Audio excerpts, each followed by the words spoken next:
Alléluia. Gloire à Dieu. Alléluia. Est-ce que nous pouvons acclamer notre Dieu? Est-ce que nous pouvons acclamer Jésus-Christ de Nazareth? Oh,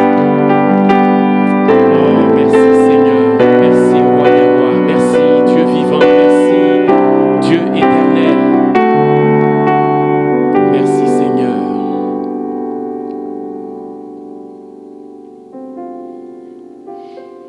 Alors, pour la Sainte Seine que nous allons prendre maintenant, nous allons lire deux passages. Le premier passage se trouve dans l'Évangile selon Marc, le chapitre 16, à partir du verset 1er. Je fais la lecture.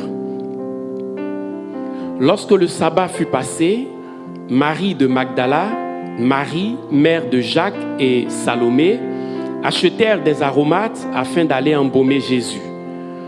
Le premier jour de la semaine, elle se rendit au sépulcre de grand matin, comme le soleil venait de se lever. Elle disait entre elles: qui nous roulera la pierre loin de l'entrée du sépulcre? Et, levant les yeux, elles aperçurent que la pierre qui était très grande avait été roulée. Elles entrèrent dans le sépulcre, virent un jeune homme assis à droite, vêtu d'une robe blanche, et elles furent épouvantées. Il leur dit: ne vous épouvantez pas. Vous cherchez Jésus de Nazareth, qui a été ressuscité, qui a été crucifié, pardon. Il est ressuscité.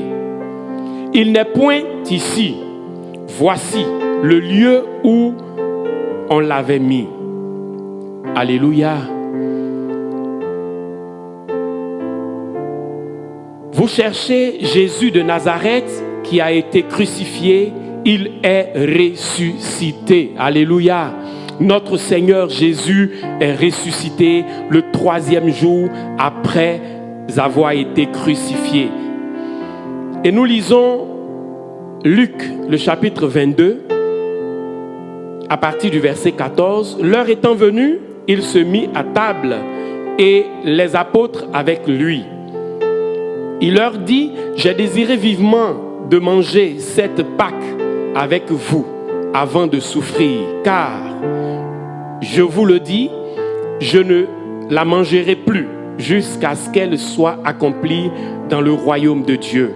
Et ayant pris une coupe, il rendit grâce. Il dit: prenez cette coupe et distribuez-la entre vous. Car, je vous le dis, je ne boirai plus désormais du fruit de la vigne jusqu'à ce que le royaume de Dieu soit venu. Ensuite, il prit du pain et, après avoir rendu grâce, il le rompit et le leur donna en disant: ceci est mon corps qui est donné pour vous. Faites ceci en mémoire de moi.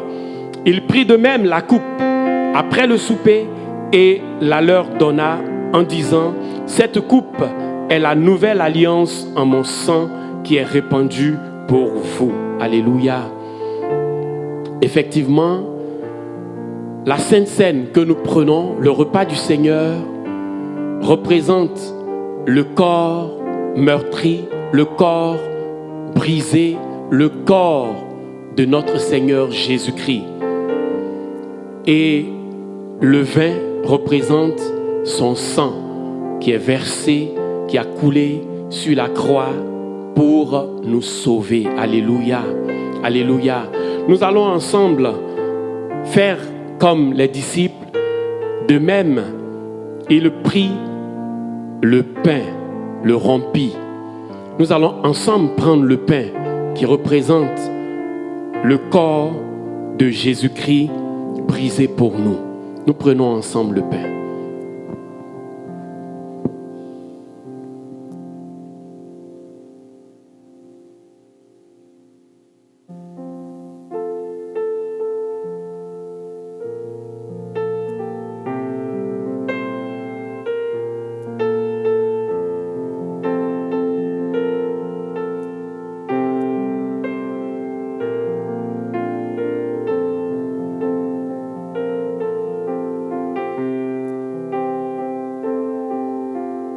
Et après avoir pris le pain, ensemble, ils prirent le vin, qui symbolise le sang de notre Seigneur Jésus-Christ, ce sang qui a coulé pour notre rédemption, pour la rémission de nos péchés, pour notre salut. Nous pouvons prendre le vin.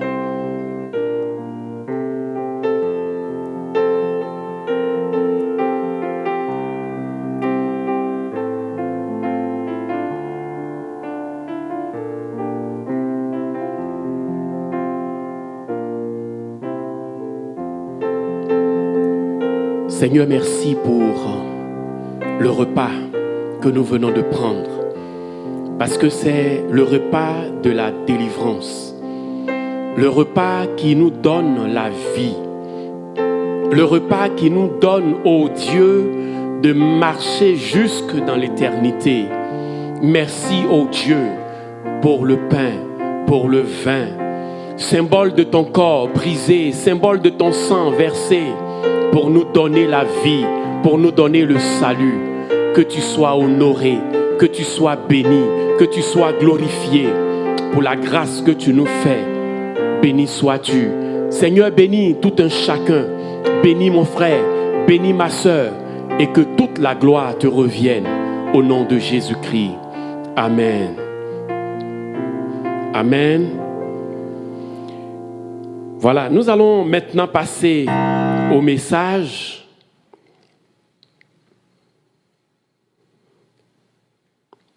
Nous allons passer au message.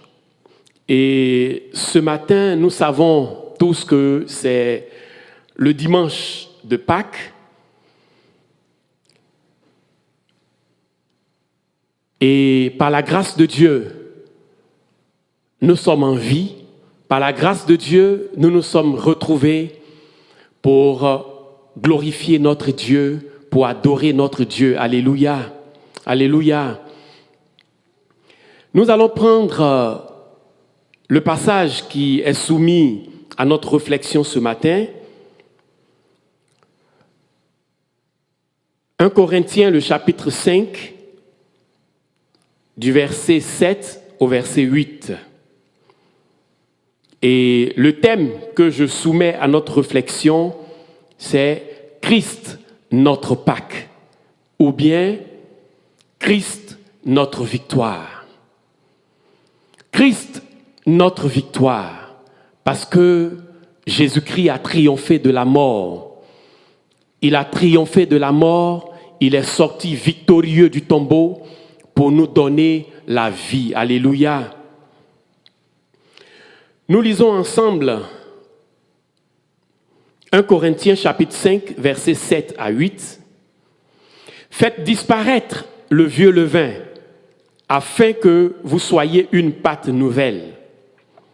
Puisque vous êtes sans levain, car Christ, notre Pâques, a été immolé.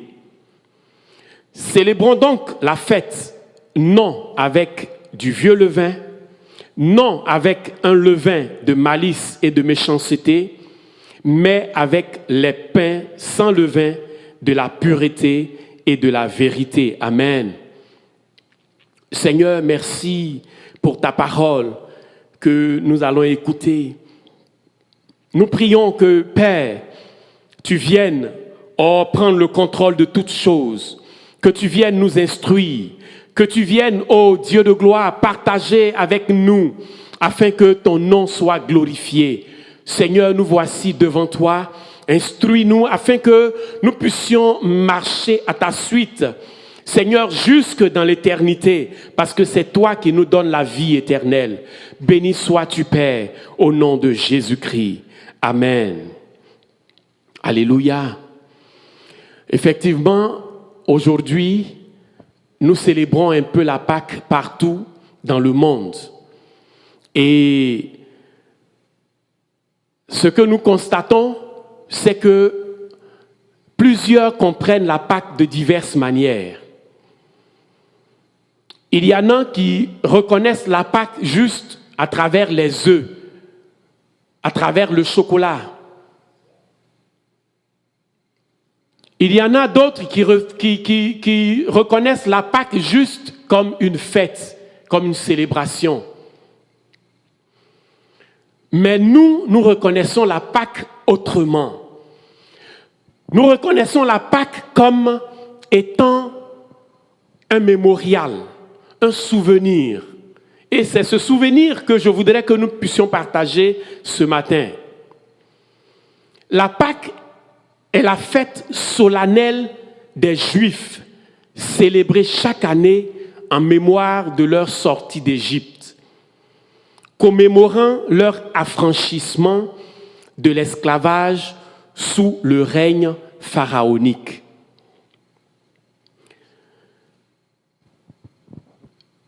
Je ne sais pas si... Voilà, ok. Donc, mon frère qui a la technique suit au niveau des diapos.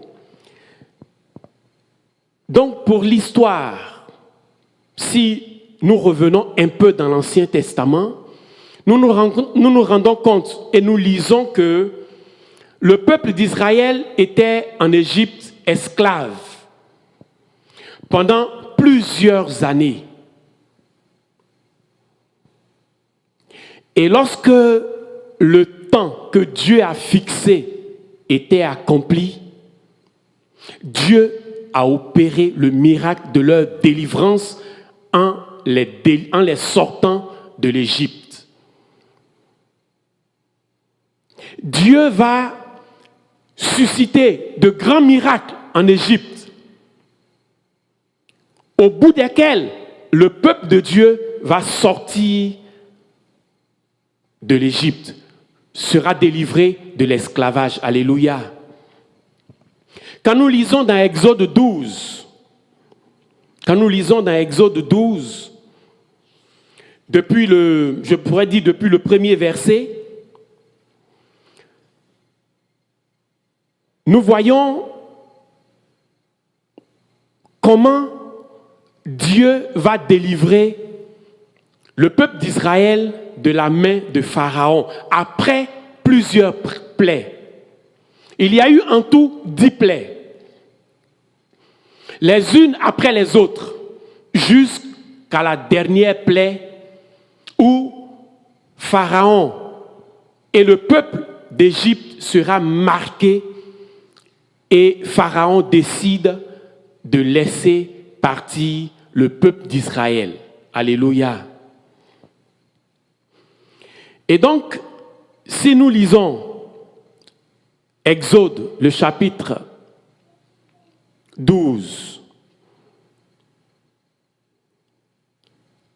à partir du verset 1er, l'Éternel dit à Moïse et à Aaron dans le pays d'Égypte, « Ce mois-ci sera pour vous le premier des mois. Il sera pour vous le premier des mois de l'année. Parlez à toute l'assemblée d'Israël et dites, le 10e jour de ce mois, on prendra un agneau pour chaque famille, un agneau pour chaque maison.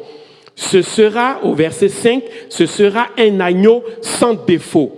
Et au verset 7, il est écrit, on prendra de son sang et on en mettra sur les poteaux et sur le linteau de la porte des maisons où on le mangera. Pour m'arrêter à là.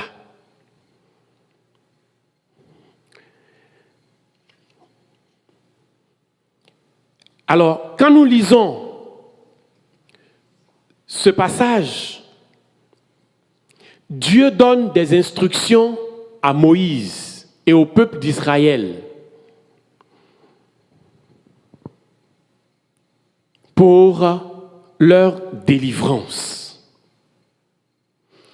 Dieu dit à Moïse, dit au peuple d'Israël, vous allez sortir d'Égypte.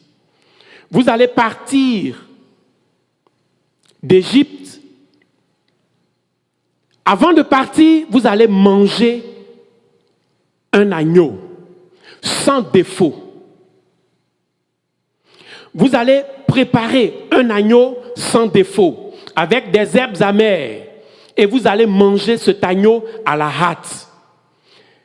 Tout vêtu, toutes vos affaires préparées pour que quand le temps va être donné, le top va être donné, que vous puissiez ne plus chercher d'autres affaires, mais que vous puissiez partir parce que c'est aujourd'hui votre délivrance. Alléluia.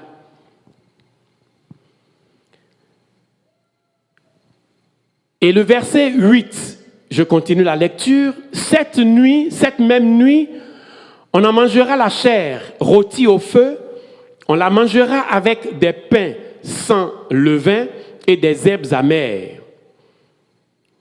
Le verset 12.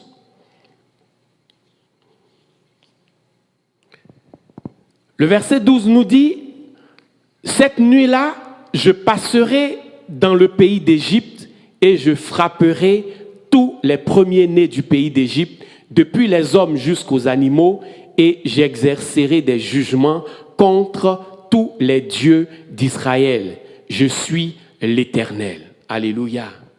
Alléluia. Les dieux d'Égypte, oui, de l'Égypte. Les dieux de l'Égypte, oui. Alléluia. Donc, comme nous l'avons lu au verset 7, si on revient à la diapo au niveau du verset 7, on prendra de son sang, du sang de l'agneau, on mettra sur les deux poteaux et sur le linteau de la porte des maisons où on le mangera. Au verset 12, c'est écrit, cette nuit-là, je passerai dans le pays d'Égypte et je frapperai tous les premiers-nés du pays d'Égypte, depuis les hommes jusqu'aux animaux, et j'exercerai des jugements contre tous les dieux de l'Égypte. Je suis l'Éternel. Alléluia. Alléluia. Je sais que nous connaissons cette histoire. Cette histoire où, après 9 plaies, Dieu va frapper l'Égypte de la dernière plaie, de la 10e plaie. La plaie qui va marquer Pharaon lui-même. Parce que tous les premiers-nés de l'Égypte vont mourir, excepté les premiers-nés d'Israël, du peuple d'Israël. Et pourquoi les premiers-nés du peuple d'Israël ont été épargnés? Le verset 12 nous le dit. D'abord le verset 7 et le verset 12. Le sang de l'agneau qui a été immolé a été pris pour mettre sur les poteaux des portes et sur le linteau. Et Dieu dit, quand je vais voir le sang qui est sur les poteaux et le linteau, je passerai outre.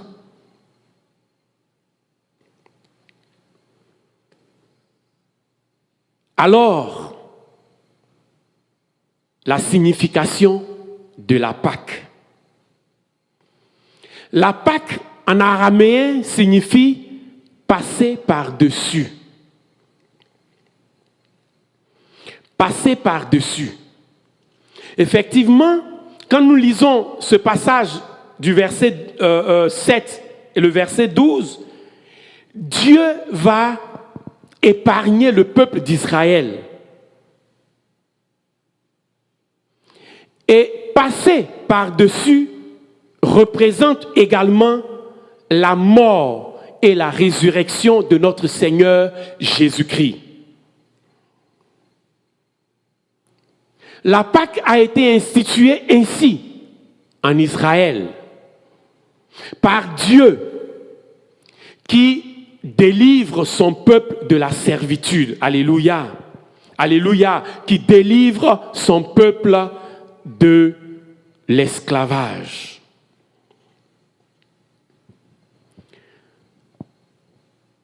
Le livre d'Exode est un livre particulier parce que l'Exode est l'illustration de la vie chrétienne. On va citer juste quelques éléments qui vont montrer comment notre marche chrétienne ressemble au livre d'Exode. Premièrement, les contestations de Pharaon entravant le départ du peuple d'Israël illustrent l'opposition du diable qui contrecarre toujours la conversion à Christ et la marche chrétienne. Alléluia. Vous verrez que à plusieurs moments, Pharaon a résisté au peuple d'Israël, a résisté à l'ordre de Dieu. Quand on va annoncer l'évangile à quelqu'un, le diable empêche cette personne de se convertir. Ou même, en tant que chrétien, lorsque nous marchons avec Jésus-Christ, la Bible dit, le diable va nous tenter. Le diable nous tente. Et cette entrave, ces difficultés que le diable nous met sur notre chemin, dans notre marche avec Dieu, c'est cette contestation que nous voyons avec Pharaon en Égypte. Pharaon va contester la sortie du peuple d'Israël. Pharaon va empêcher le peuple de partir, malgré les plaies, malgré tout ce que Dieu a fait subir au peuple d'Égypte, la peste, la mort, l'eau changée en sang, les sauterelles. Malgré toutes ces plaies, Pharaon résiste. Pharaon empêche le peuple de Dieu de sortir. Dans notre marche chrétienne, Satan nous met des pièges, des embûches, des blocages pour nous empêcher d'avancer. Voilà l'image qu'Exode nous présente. La deuxième image, c'est l'image du sang de l'agneau porté sur les linteaux et poteaux des portes de chacune des demeures israélites, décrit implicitement l'efficacité de la couverture du sang de Jésus, l'agneau de Dieu, face au jugement. Alléluia. Dieu a dit à Moïse, dit aux enfants d'Israël, mettez le sang de l'agneau sur les portes et sur le linteau. Quand je vais voir le sang, je vais passer outre. Et entendons-nous bien, aujourd'hui,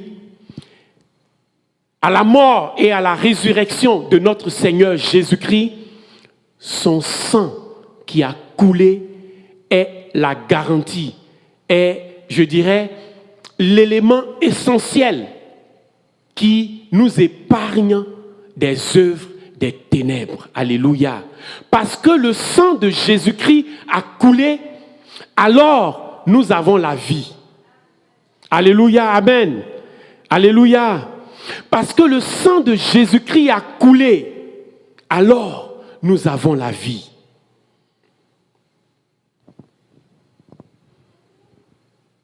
L'image du sang qui a été sur les poteaux, sur le linteau en Égypte, est l'image du sang qui a coulé. L'image du sang de Jésus-Christ qui a coulé pour notre salut, pour notre rédemption. Alléluia. Alléluia. Une autre image, c'est le passage de la mer Rouge. Le passage de la mer Rouge montre clairement que la conversion est le point de départ où Dieu coupe court avec les habitudes du passé. Alléluia.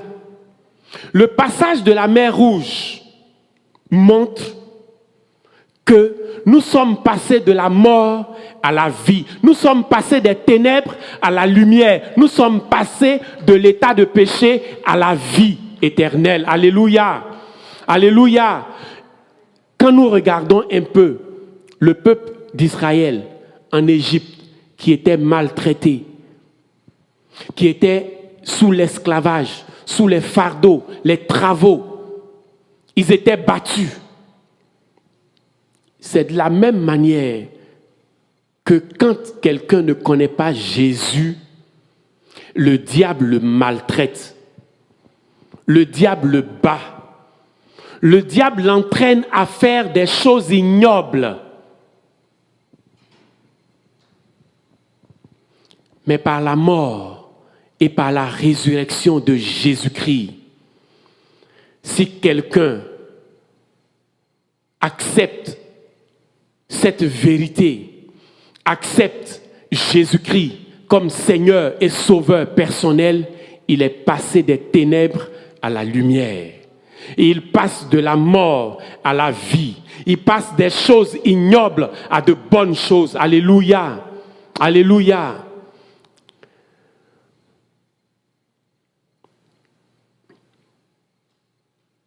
La troisième image illustrée pour Exode, c'est que l'eau vive jaillissant dans le désert préfigure la source rafraîchissante de la communion avec Christ. Amen. Lorsque le peuple d'Israël avait fini de traverser, ils étaient arrivés dans le désert où il n'y avait pas d'eau. Ils avaient soif, ils ont crié à Dieu. Ils ont crié à Moïse. Moïse a crié à Dieu. Et Dieu, par Moïse, a fait sortir de l'eau du rocher pour abreuver le peuple de Dieu. Alléluia. Cette eau qui a jailli dans le désert et qui a abreuvé le peuple de Dieu est le symbole de notre communion avec notre Seigneur Jésus-Christ. Alléluia. C'est le sens de notre contact, de notre communion avec le Seigneur Jésus-Christ, jour après jour, jusque dans l'éternité. Amen. Alléluia. Alors, pour nous, en tant que chrétiens, que signifie la Pâque aujourd'hui? Qu'est-ce que la Pâque signifie? Je voudrais juste relever deux éléments qui vont nous permettre à la suite de pouvoir prier. Le premier élément que je relève, la signification de la Pâque pour nous chrétiens, c'est la victoire, notre victoire sur le péché à travers la mort et la résurrection de Jésus-Christ. Amen. Amen. La Pâque signifie pour nous la mort et la résurrection de Jésus-Christ. Mais, pas seulement la mort et la résurrection de Jésus-Christ, mais notre victoire sur le péché. Notre victoire sur le péché. Parce que la Bible dit, le salaire du péché, c'est la mort. Mais le don gratuit de Dieu, c'est la vie éternelle en Jésus-Christ notre Seigneur. Alléluia. Le salaire du péché, c'est la mort. Et donc, par la mort et par la résurrection de Jésus-Christ, nous avons la victoire sur le péché. Amen. Et quand nous lisons Romains, le chapitre 6, du verset 9 au verset 13, sachant que Christ, ressuscité des morts, ne meurt plus, la mort n'a plus de pouvoir sur lui, car il est mort et c'est pour le péché qu'il est mort une fois pour toutes. Il est revenu à la vie et c'est pour Dieu qu'il vit. Le verset 11 nous dit, « Ainsi vous-même, regardez-vous comme mort au péché et comme vivant pour Dieu en Jésus-Christ. » Alléluia. Regardez-vous comme mort au péché. Et quand nous voyons l'image qui est sur notre diapo, nous regardons quelqu'un qui a ses péchés, qui porte ses péchés. Le royaume des ténèbres. Quand quelqu'un porte les péchés, quand quelqu'un est sous le poids de ses péchés, il ne voit pas la lumière de Dieu briller. Et ensuite, lorsqu'il passe par la croix, qui préfigure la Pâque, la mort et la résurrection de notre Seigneur Jésus, alléluia, il est placé en Christ. Il est placé en Christ où il a maintenant le pouvoir sur le péché, où maintenant il a la victoire sur le péché. Alléluia, Christ est mort, Christ est ressuscité. C'est notre victoire sur le péché. Alléluia.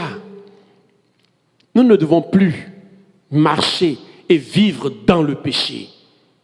Parce que Christ est mort pour nous délivrer du péché. Celui que nous voyons qui portait ses péchés, qui ne connaissait pas Christ, lorsqu'il a accepté Jésus-Christ, lorsqu'il a accepté la vérité de la croix de Christ, il est passé de la mort à la vie. Alléluia. Et il a été déchargé de ses péchés. Désormais, il est victorieux sur le péché. Amen. Et de même, nous qui sommes en Jésus, nous sommes victorieux sur le péché.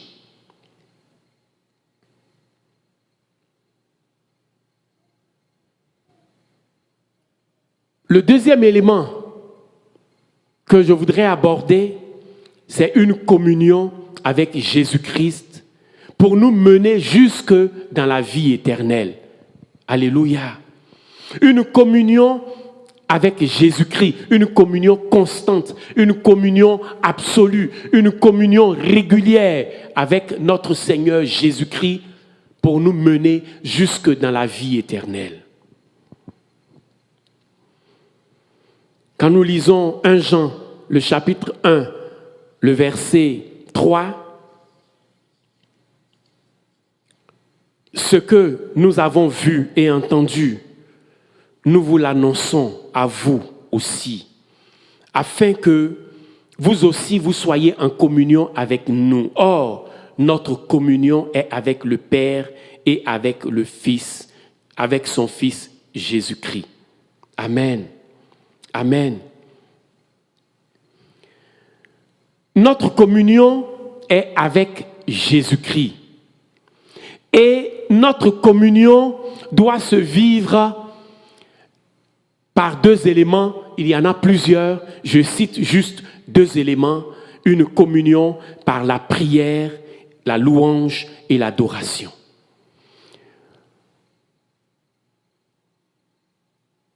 Lorsque nous prions, nous sommes en communion avec Jésus-Christ. Alléluia. Alléluia. Lorsque nous prions, nous sommes en communion avec Jésus-Christ. Si nous continuons à lire 1 Jean, le chapitre 3, le verset 6 nous dit, « Si nous disons que nous sommes en communion avec lui et que nous marchons dans les ténèbres, nous mentons et nous ne pratiquons pas la vérité. » Le verset 7, « Mais si nous marchons dans la lumière, comme il est lui-même dans la lumière, nous sommes mutuellement en communion et le sang de Jésus nous purifie de tout péché. » Amen. Amen. Quand nous sommes en communion avec Christ par la prière, nous sommes forts. Le Saint-Esprit nous ravive. Le Saint-Esprit nous donne la force de marcher de victoire en victoire jusque dans la vie éternelle. Amen. Notre communion avec Christ est aussi par la lecture et la méditation de la parole de Dieu. Bien-aimés, pour connaître Dieu, pour connaître Christ, nous avons besoin de lire, de méditer la parole de Dieu.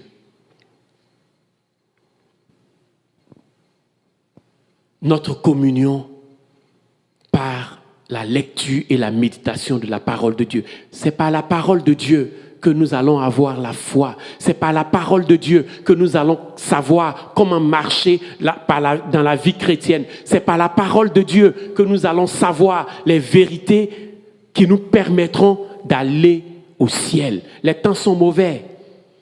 Les temps sont mauvais. Pandémie, guerre, maladie, famine, sécheresse, etc.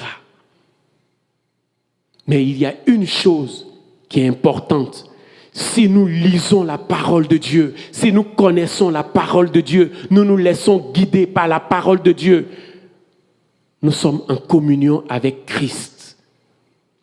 Et alors, il nous montre le chemin jusque dans la vie éternelle. Alléluia. Alléluia. Je voudrais aller à la conclusion de notre message en disant que la Pâque, ce n'est pas uniquement la résurrection de Christ,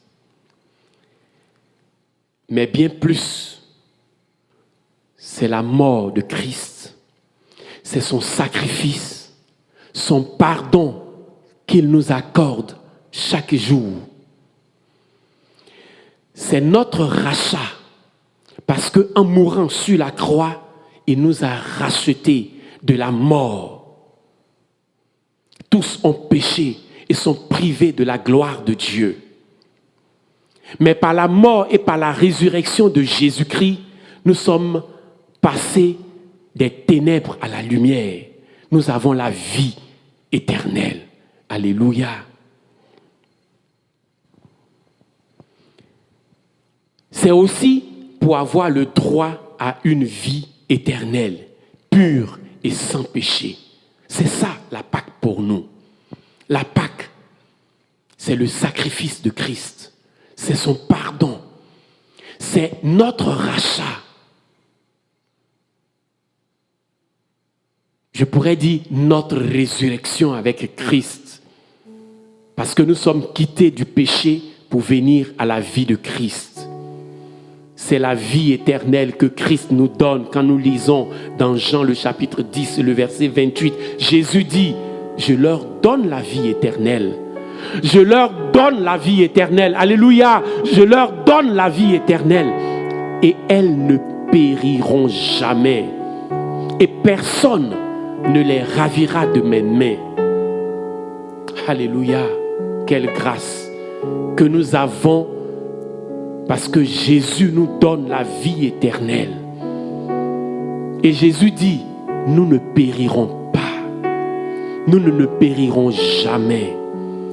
Personne, même le diable, ne peut pas nous arracher des mains de Jésus parce que Jésus nous donne la vie éternelle. Si nous gardons, nous demeurons en communion avec Dieu, avec Jésus, par la prière, par la lecture de la parole de Dieu.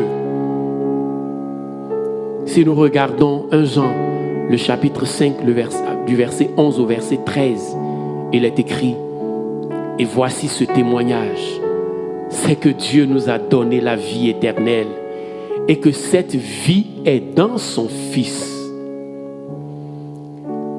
Celui qui a le Fils a la vie. Celui qui n'a pas le Fils de Dieu n'a pas la vie. Je vous ai écrit ces choses afin que vous sachiez que vous avez la vie éternelle, vous qui croyez au nom du Fils de Dieu. Alléluia. Alléluia. Nous avons la vie éternelle. Nous qui croyons en Jésus-Christ. Nous qui avons donné notre vie à Jésus. Nous qui, autrefois, étions dans les ténèbres, étions des pécheurs. Nous ne savions même pas qu'il y avait Jésus. Et lorsque nous avons connu Jésus, Jésus nous a donné la vie éternelle. Amen. C'est ça la Pâque. Avoir la vie éternelle en Jésus-Christ. Et vivre la Pâque chaque jour. Pour nous, ce n'est pas seulement la fête de Pâques qui est notre Pâque. La Pâque pour nous, c'est la vie que nous avons, la vie éternelle que Jésus nous donne. Nous ne périrons jamais. Et personne ne peut nous arracher des mains de Jésus parce que nous avons la vie de Dieu en nous. Nous avons la vie de Jésus en nous. Alléluia. Gloire à Dieu. Gloire à Dieu. La Pâque doit être vécue chaque jour pour le chrétien. Par la victoire sur le péché et par une communion constante avec Jésus-Christ à travers la prière, à travers la lecture, la méditation de la parole de Dieu, à travers la louange, l'adoration. Alléluia, alléluia. Est-ce que nous pouvons baisser les têtes et nous allons prier? Nous allons prier afin que la vie que Dieu nous donne puisse être cette vie que nous vivons chaque jour pour aller dans la vie éternelle. Bien-aimé, que ta vie de prière ne faiblit pas. Bien-aimé, que la parole de Dieu ne s'éloigne pas de toi. Comme Dieu disait à Josué, que ce livre de la loi ne s'éloigne point de ta bouche. Médite-le jour et nuit, afin que tu réussisses dans tout ce que tu entreprendras. Afin que tu réussisses. Alléluia.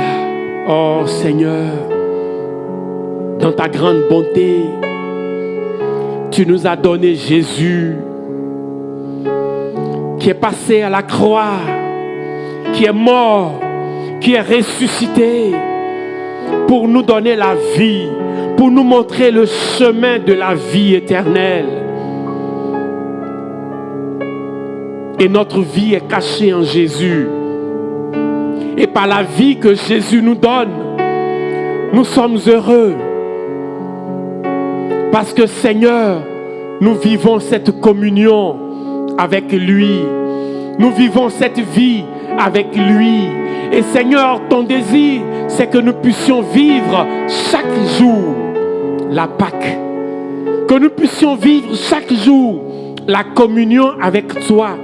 C'est que nous puissions vivre chaque jour cette victoire sur le péché. Afin que nous puissions, Seigneur Dieu, marcher à ta suite jusque dans la vie éternelle. Seigneur, je prie pour mon frère, je prie pour ma sœur, afin que tu lui donnes la force de demeurer dans la vie de prière, de demeurer, ô Dieu de gloire, dans la communion avec toi, par la lecture de la parole de Dieu, par la méditation de la parole de Dieu, par une vie constante, attachée à Jésus-Christ. Oh, béni sois-tu, mon Dieu, mon roi. Je prie pour mon frère, afin que le découragement ne le gagne pas, parce que Jésus a dit, il nous donne la vie éternelle, et personne ne peut nous arracher d'entre les mains de Jésus. Parce que nous avons la vie en Christ. Seigneur, merci pour le salut que tu nous donnes par ta mort, par ta résurrection. Merci parce que tu nous donnes, oh Dieu, de réaliser que le sens de la Pâque, c'est la marche avec toi, c'est la vie avec toi. C'est chaque jour que nous puissions avoir la victoire sur le péché, la victoire sur la mort, la victoire, et vivre une vie de communion avec toi. Que ton nom soit élevé, que ton nom soit glorifié, que ton nom soit célébré. Merci Père. Merci mon Dieu. Que toute la gloire te revienne. Merci mon Dieu. Au nom de Jésus-Christ. Amen. Amen. Amen. Que Dieu vous bénisse. Est-ce que nous pouvons acclamer notre Dieu? Parce que Jésus est ressuscité. Parce que Jésus est vivant. Parce que Jésus nous donne la vie éternelle. Amen. Parce que Jésus a vaincu la mort. Il a vaincu le péché. Il a dit, qui de vous me convaincra de péché? Et personne n'a osé lever le doigt. Parce que Jésus-Christ est saint. Et il vit d'éternité en éternité. Que Dieu vous bénisse. Que Dieu vous bénisse. Et que la vie de Dieu continue de jaillir en chacun. Que la vie de Dieu continue de nous guider jusque dans la vie éternelle. Merci Seigneur. Au nom de Jésus. Amen.